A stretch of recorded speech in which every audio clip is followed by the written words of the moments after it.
Bonjour Stéphanie Marnex. Bonjour. Merci de nous accueillir et de nous accorder du temps sur la plage des Bourdaines à Seignos. Pourquoi vous avez choisi ce décor pour notre interview? Pour vous montrer la beauté de l'océan et de vous montrer aussi les belles plages landaises et pour vous montrer aussi là où je puise toutes mes forces dans cet océan Atlantique. C'est une philosophie de vie? Oui, carrément. Alors vous êtes présidente de l'association Optimist dont vous nous parlerez après. Vous avez traversé l'Atlantique en 54 jours avec deux de vos amis.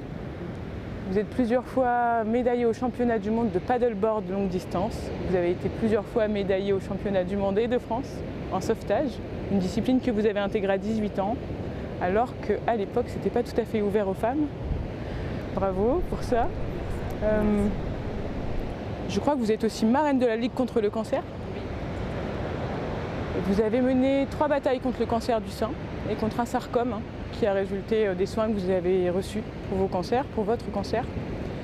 Moi, quand je vous rencontre, il y a une question qui me vient, c'est en grandissant à Grenade-sur-Adour, comment on fait pour rencontrer l'océan?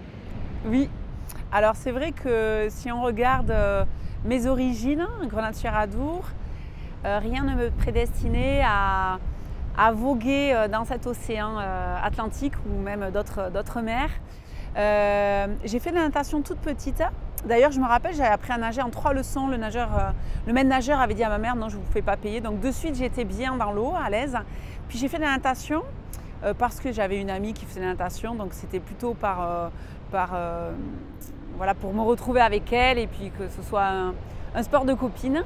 Et puis rapidement, j'ai évolué au niveau national. Et puis, comme tous les nageurs qui évoluent dans les Landes, plus tard, après, on se destine à une carrière de nageur sauveteur, que ce soit à l'océan ou au lac. Et alors, comment on décide de traverser l'Atlantique avec 2 amis? Alors, on a décidé, alors je leur ai demandé, tout simplement parce que j'avais effectivement, j'ai été touchée par un premier cancer. Et puis, j'ai réalisé que la vie était courte et que tout pouvait s'arrêter du jour au lendemain.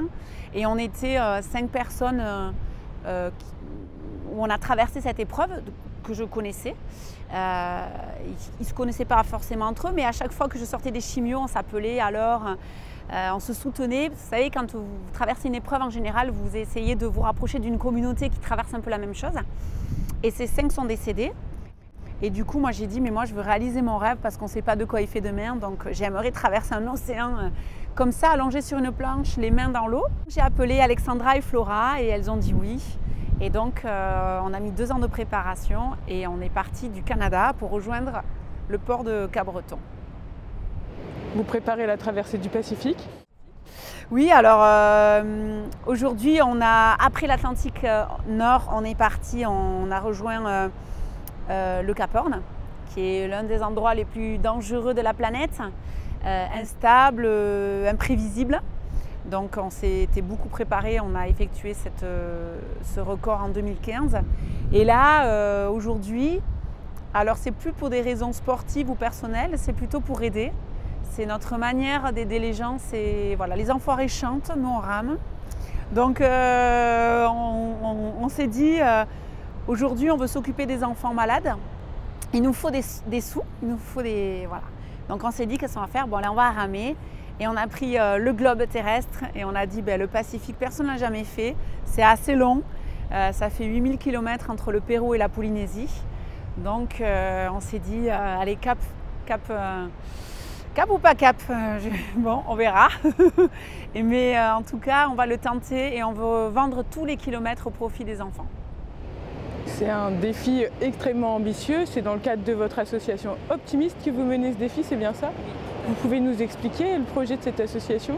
Oui, cette association, on l'a créée en 2015, justement suite à mon expérience personnelle et le fait d'avoir traversé l'océan m'avait permis de survivre en tout cas à cette maladie.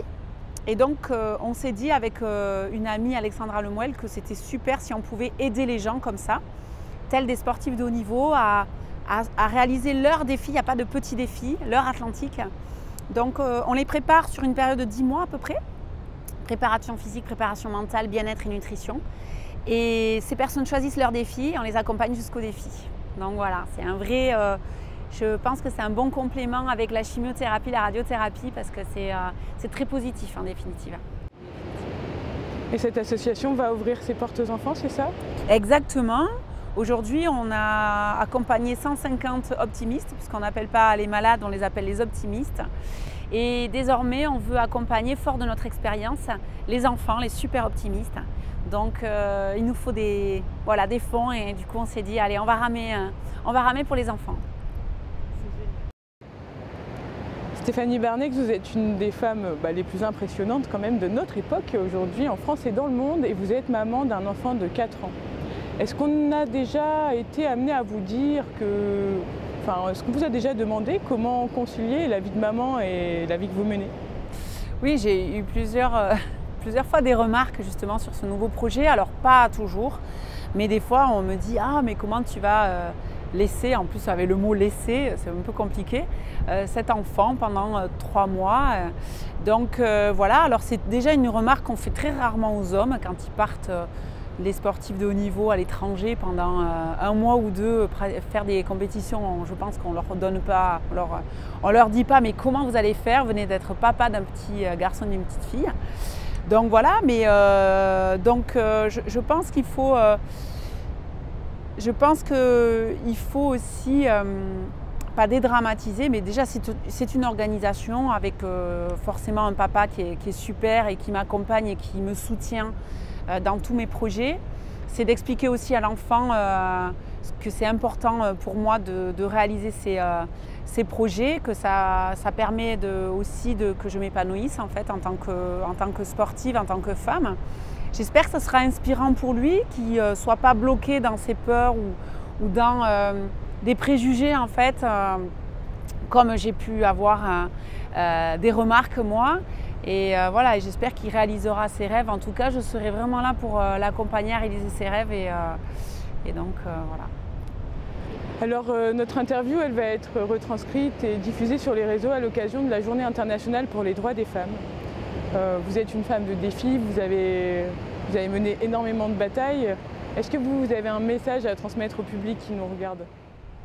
Oui, moi je crois que j'ai un message peut-être d'espoir, de dire aux personnes qui traversent des épreuves dans leur vie, maladie, décès, divorce, bref, tout ce qui peut les affecter, de continuer à y croire, de se dire qu'effectivement elles traversent une période de tourmente, mais si elles continuent à y croire et qu'elles continuent à avancer, plus tard le soleil arrive et je trouve que quand on fait face à des épreuves difficiles, je trouve que ça renforce l'estime de soi et aussi notre confiance en nous, de se dire on a pu le faire, on a pu le surmonter et on peut réaliser plein d'autres choses. Donc j'ai réussi, je pense, à me réaliser dans la difficulté et je pense que chacun peut se réaliser dans les difficultés qu'il traverse. Merci. On vous avait demandé d'apporter un objet personnel. Je sais que vous êtes venu avec un bijou. Est-ce que vous pouvez nous le montrer et nous en parler? Exactement. C'est un bracelet que j'ai reçu il n'y a pas longtemps et qui symbolise la guérison. Pour moi, c'est un bracelet que j'ai reçu, vert en plus, ça symbolise la guérison. C'était fait tout à fait au hasard et ça a été, je l'ai eu 5 jours avant de faire mon TEP scan, c'est-à-dire mon examen global du corps, et les résultats étaient parfaits. Donc je crois que je ne vais pas le quitter. Merci. Merci beaucoup à vous. Merci à tous.